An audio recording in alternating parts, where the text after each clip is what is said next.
Hello, and welcome to Finding Sanctuary. This is a series of discussions between Buddhist nuns about the Therigatha poems. The Therigatha are an ancient Buddhist scripture from the Pali Canon, and they contain poems by fully enlightened nuns from the Buddha's time, about 2,500 years ago. I am Aya Vimalanyani, and today with me is Aya Yeshi. Aya, I'm so happy that you are joining us today. It's a pleasure to be here. Thanks for inviting me. I'll briefly introduce you to the audience. So Aya Yeshi is the abbess and founder of Bodhicitta Dakini Monastery in Tasmania, Australia, which is a non-sectarian female-led Buddhist monastery, and it's a very new place. Aya Yeshi has just moved in a few months ago. And if you're interested, I'll leave a link in the description box so you can check it out later. And she is also the director of Bodhicitta Foundation, which is a socially engaged Buddhist charity empowering the ex-untouchable people in India. So she has lived many, many years in an Indian slum and has been working with those people and doing amazing work there. So again, I'm going to leave a link and please check out her work later. It's really cool what she's doing there. And Aya Yeshi is also a teacher, a contemplative, and a feminist. She has been published by HarperCollins, and her sacred chants have more than 90,000 hits on YouTube. So she's an amazing artist. She has a very beautiful voice. And if you're interested, check it out later. It's really, really beautiful. So Aya, so happy to have you. And firstly, let's not dive right into your poem. Let's talk about the Therigatha first. So the Therigatha are a Theravada scripture, but you're actually a monastic in the Tibetan Buddhist tradition. So I was wondering, are the Therigatha well known in Tibetan Buddhism? Do the nuns know about the Therigatha? How did you learn about the scripture? And maybe you can tell us a little bit, how you relate to those poems. Okay. I mean, I think, as you know, women's voices, especially from the past, have been somewhat erased in Buddhism or marginalized. Even in the modern age, women's voices are not heard as much as men's voices.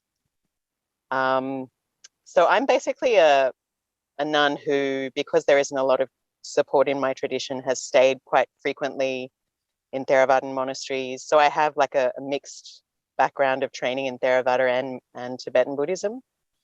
Tibetan Buddhism does have a lot of scriptures and commentaries based on scriptures from the Pali Canon. Of course, they have their own canon, but a lot of those basic teachings are found. The problem is they haven't been translated. So most Tibetan Buddhists have never heard of the Therigatha. Although I heard of it because my mentor is a Theravadan monk, one of my mentors. And I was so happy. And one day, actually, someone put it in my hands and said, this is something you need to, this is when I first ordained. And they were like, you need to hear these women's voices. And it was so inspiring to realize that there were so many women like me in the past. And what I found amazing about these voices was that they weren't that different to me, even though they were from a different culture in a different time, Yeah. And I think it would be great if more Mahayanas and Vajrayanas could read the basic teachings of the Buddha, which are available, unlike a lot of the Tibetan scriptures, they are available in English on Sutta Central and other places. Yeah, but as you say, it's a pity that it was never translated into Chinese or Tibetan, so people don't really accept it maybe in the Mahayana tradition. But anyway, we are lucky that it was preserved in Pali, so we still have it today. And as you say, it's very inspiring for modern nuns also. So what touches you about it? The Therigatha, just there are people like us, like me, practicing the Buddha's path. And especially because, as you say, most of our scriptures are about men, they were preserved, they were collected by monks in the first council and preserved by a male lineage. So most of the female sutras were not preserved. We don't know what they spoke. We don't know what they taught. We don't know really how they lived. We only have those few glimpses, and the Therigatha is one text that is actually, written by women or spoken by women, and it's one of the very rare opportunities to actually know how those early nuns lived. So I think it's really very beautiful and really very relatable also for nuns. Yeah. It is amazing that they're preserved. Mm. Especially, you know, a lot of these women, some would have been illiterate, some would have been, and nuns came from such diverse backgrounds. Some had been queens, princesses, and others had just been, you know, peasants and servants, you know, so it's just incredibly diverse. Yeah. Yeah. Yeah. Shall we start with your poem? Sure. Okay, I'm going to share my screen so that everybody can read along. Okay, let's go. You want to read out the poem? Sure. Sleep softly, little nun, wrapped in the cloth you sewed yourself, for your desire has been quelled like vegetables boiled dry in a pot. Okay. And I think it's by Anya Tara. Anya Tara is actually not the name of the nun. Anya Tara just means, no, it just means an anonymous nun. We don't know the name of that nun. Okay, that's a shame. Yes, but it's like a haiku, isn't it? It's so simple. Exactly. I think it's very, very beautiful. This is actually the very first poem of the Therigatha. So, you know, you read the scripture and this is the first thing that it tells you. I think it's very beautiful. It's because it's so simple, so humble, and it feels very gentle. And and it doesn't, you know, you hear a lot of these, you know, some people talk about it, enlightenment being extremely hard, you know, and probably it is, you know, practice is not always easy, but for some people with a lot of merit, you know, letting go isn't too hard, it seems. Yeah. And yeah, the beauty and simplicity of her awakening is so appealing and happy. Yeah, exactly. And she's this very, very gentle person. She doesn't dramatize anything. She's very happy to be in the background. She doesn't want to be recognized. She just has a very peaceful, gentle, simple life. So to me, that's very, very beautiful. And I think she's being kind to herself, you know, she's like, sleep softly. She's being gentle with herself. Yeah. And there's, you know, like there's a certain kind of warmth in the way she describes the preciousness of her robe that she made herself. So I guess in a way it's symbolic of a self-made woman as well. Like, you know, in that time, women often were not independent, but she's saying, you know, I made this robe for myself. I sewed my own awakening. It's like a metaphor. Yeah, exactly. Exactly. Your desire has been quelled. Yeah, actually, that image that you just mentioned, your desire has been quelled like the vegetable. When I first read it, it was very confusing to me, and I didn't quite understand what it was talking about. Like, because I couldn't really relate to the metaphor. And now that I've thought about it, I feel like it's talking about how the water evaporates from the vegetables. So the desire kind of evaporates from the mind, and the defilements evaporate, and you become peaceful. And yeah.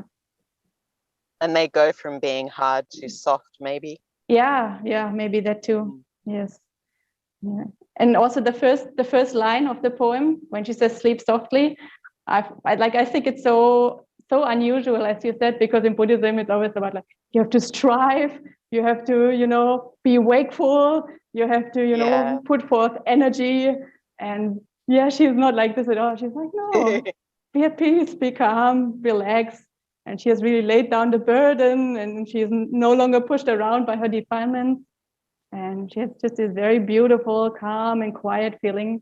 And yeah, I think it's like she can rest now because she's attained this unsurpassable joy. You know?